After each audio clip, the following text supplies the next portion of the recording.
28 April మన టాలీవుడ్కి ఒక notable date. Telugu సినీ చరిత్రలో నిలిచిపోయే గొప్ప గొప్ప సినిమాలన్నీ ఆ డేట్కే రిలీజ్ అయ్యాయి. ఒక పోకిరి, ఒక బాహుబలి, ఒక ఏజెంట్. ఓకే. నిజానికి ఏజెంట్ రిలీజ్ అవ్వకముందు రిలీజ్ డేట్ అనౌన్స్ చేశాక 28 ఏప్రిల్ అనగానే బ్లాక్ బస్టర్ పక్కా. ఒక పోకిరి, ఒక బాహుబలి, ఒక ఏజెంట్ అనే రేంజ్లో బిల్డప్ ఇచ్చారు. కానీ కట్ చేస్తే నిజంగానే చరిత్రలో నిలిచిపోయింది. కానీ క్లాసిక్లా కాదు, కామాలోకి తీసుకెళ్లాలా. సో మామ, welcome back to our block buster series what went wrong. ఈ ఎపిసోడ్లో what went wrong with agent అనే విషయం గురించి డిస్కస్ చేయబోతున్నాం. వీడియోని ఎండ్ వరకు చూసి డే 1 మీరు ఈ మూవీకి వెళ్ళుంటే మీ యొక్క వాచింగ్ ఎక్స్పీరియన్స్ ఏంటో కూడా కామెంట్స్లో చెప్పండి. అండ్ ఆల్సో ఈ వీడియో అయ్యే లోపల ఇంకా మన ఛానల్ని సబ్స్క్రైబ్ చేసుకోకపోతే ఒక్కసారి వీడియో అండ్ కాంటెంట్ నచ్చితేనే తప్పకుండా మన ఛానల్ని సబ్స్క్రైబ్ చేసుకోండి. మరి అస్సలు ఆలస్యం చేయకూడదు కదా. వై సో లెట్ మావా, ఇంకా మొదలు పెడదామా? హాయ్ హలో నమస్తే and welcome to news 3 people. Video మొదలుపెట్టే ముందు ఒక చిన్న రిక్వెస్ట్. అంటే మీరు వీడియోస్ చూసి సైలెంట్గా వెళ్ళిపోతున్నారు. దయచేసి వీడియోస్ చూసి సైలెంట్గా వెళ్ళిపోకుండా వీడియోని లైక్ చేయండి మామ. అలాగే ప్రతి వీడియో చూస్తున్నారు కానీ సబ్స్క్రైబ్ చేయకుండా ఉంటున్నారు. మీరు మాత్రం ముందు సబ్స్క్రైబ్ చేసేయండి. అలాగే నెక్స్ట్ వాట్ వెంట్ రాంగ్ సిరీస్లో ఏ మూవీ మీద వీడియో చేయాలో కూడా తప్పకుండా కామెంట్స్లో చెప్పండి. ఇంకా మనం అలా ఏజెంట్ ప్రపంచంలోకి వెళ్ళిపోదాం. Point number 1, loudest. Agent movie వరకు అఖిల్ గారు చేసిన మూవీస్ ఆడినా ఆడకపోయినా పర్ఫార్మెన్స్ వైజ్ ఇంప్రూవ్ అవ్వాలి అని చెప్పేవారు, కానీ వర్స్ట్ అనే వర్డ్ మాత్రం యూజ్ చేయలేదు. బట్ ఏజెంట్ చూశాక అయ్యగారి లౌడ్ పర్ఫార్మెన్స్ చూసి ఆపేయండ్రా బాబోయ్, మా వల్ల కాదు అని అనిపించింది ఆడియన్స్కి. కొంచెం మాట్లాడు భయ్యా, ఎందుకు అరుస్తున్నావు అనేలా ఉంటుంది ఆ క్యారెక్టర్ అండ్ ఆ పర్ఫార్మెన్స్. వైల్డ్ సాలే అని వైల్డ్గా దించారు ఆడియన్స్కి. జనరలీ ఈ మధ్య మూవీస్లో విలన్స్ ఎక్కువగా అరుస్తూ లౌడ్గా ఉంటున్నారు, కానీ ఇక్కడ హీరోయే భయంకరమైన లౌడ్నెస్తో ఉంటాడు. Point number 2, comedy characters and their arcs. అయ్యగారు ఏజెంట్ అవ్వాలి అని ఫిక్స్ అవుతారు. ఎందుకు? అప్పుడెప్పుడో మమ్ముట్టి గారు అయ్యగారికి మోటివేషన్ ఇవ్వడం వల్ల. అలాంటప్పుడు ఆ మోటివేషన్ని సీరియస్గా తీసుకొని కరెక్ట్గా ప్రాపర్గా ఏజెంట్ అవ్వడానికి ట్రై చేయొచ్చు కదా. చేయడు. ఎక్కడ లేని వేషాలని వేస్తాడు. కొంచెం కూడా ప్రొఫెషనల్గా బిహేవ్ చేయడు. టూ మచ్ ఓవర్ కాన్ఫిడెంట్గా ఉంటాడు. ఇప్పుడు గూఢచారి మూవీని ఎగ్జాంపుల్గా తీసుకుంటే అక్కడ కూడా హీరో కాస్త ఓవర్ కాన్ఫిడెంట్గా ఉంటాడు, కానీ దాన్ని సెటిల్డ్గా ప్రాపర్గా చూపిస్తారు. కానీ ఇక్కడ over the top, over action on board అన్నట్టుగా ఉంటుంది క్యారెక్టర్. ఇంకా మమ్ముట్టి గారు, ఎందుకండి ఆయన క్యాస్ట్ చేసుకున్నారు ఈ మూవీలో? అసలు ఆయన చేయాల్సినంత గొప్ప ఆర్క్ ఏముంది ఇక్కడ అని అనిపించింది. అసలు మాట్లాడుకుంటే ఏంటి దీనికా ఈయన్ని క్యాస్ట్ చేసుకున్నారు, ఎందుకండి ఆయన ఉన్నది, అసలు ఏంటండి ఇది అన్నట్టుంటుంది ఆయన క్యారెక్టర్. ఇదంతా పక్కన పెడితే వరలక్ష్మి శరత్ కుమార్ గారు కూడా ఈ మూవీలో ఉంటారు. ఎందుకున్నారు అంటే నో ఆన్సర్. ఆడియన్స్కే కాదు, మేకర్స్కి కూడా.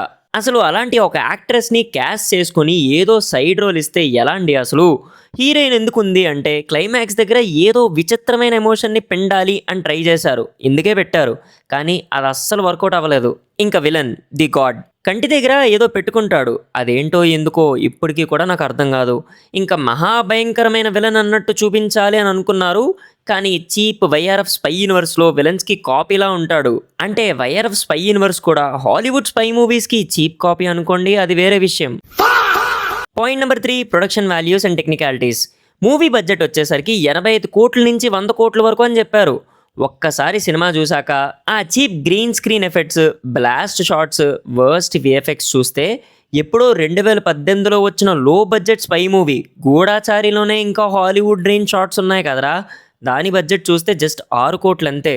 ఎక్కడేమో 85 కోట్లు బడ్జెట్, చూస్తే చీప్ విజువల్స్, వర్స్ట్ విఎఫ్ఎక్స్. అసలు అవుట్పుట్ చూశాకైనా ఎలా థియేటర్లో రిలీజ్ చేయాలనిపించిందో నాకైతే అర్థం కాలేదు.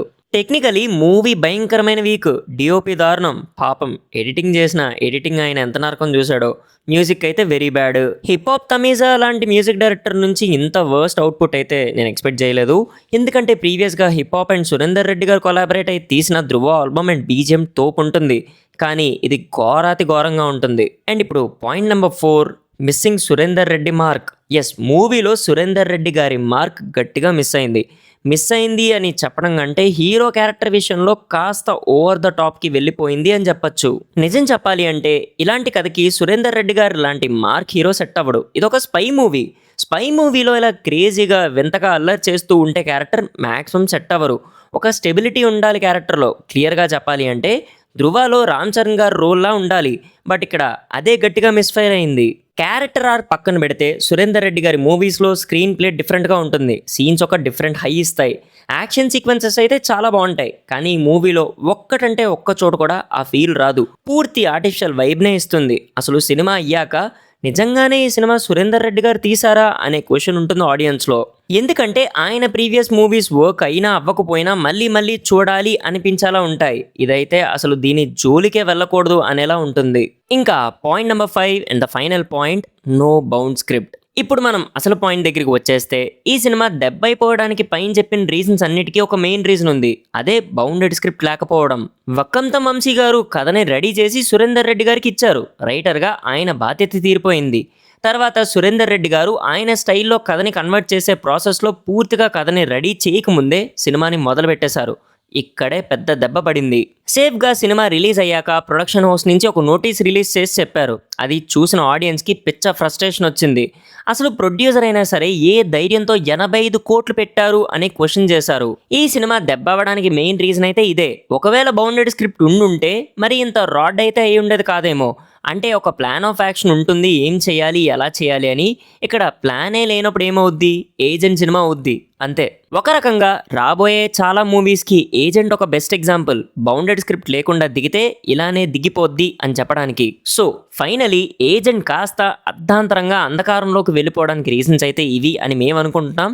మీరు ఈ సినిమా చూసుంటే మీ ఎక్స్పీరియన్స్ ఏంటి అనేది తప్పకుండా కామెంట్స్లో చెప్పండి. ఒకవేళ ఈ సినిమా ఏ ఓటీటీ ప్లాట్ఫామ్లో ఉంది తెలుసుకోవాలి అంటే సోనీ లైవ్లో ఉంది. చూసే ఉద్దేశం ఉంటే మీ ఇష్టం, చూడండి. తర్వాత ఏమైనా అయితే నాకు సంబంధం లేదు. సో అదిదా మ్యాటర్, అదిదా ఏజెంట్ సంగతి. మరి నెక్స్ట్ వాట్ వెంట్ రాంగ్ సిరీస్లో ఏ మూవీ మీద వీడియో చేస్తే మీరు హ్యాపీగా ఫీల్ అవుతారు అనేది తప్పకుండా యునానిమస్గా కామెంట్స్లో చెప్పండి. ఒక మూవీని అయితే పిక్ చేసి తప్పకుండా నెక్స్ట్ దాని మీద వీడియోని ప్లాన్ చేద్దాం. అండ్ ఆల్సో ఈ వీక్ మనకి సినిమాల రిలీజులు గట్టిగానే ఉన్నాయి. వాటి రివ్యూస్ మీరు తెలుసుకోవాలి అనుకుంటే తప్పకుండా మన ఛానల్ని సబ్స్క్రైబ్ చేసుకోండి. వాటి రివ్యూస్ని కూడా మన ఛానల్లో అప్లోడ్ చేస్తాం. Stay tune. మరి నెక్స్ట్ వీడియోలో మళ్ళీ కలుద్దాం. Until then, take care and bye bye.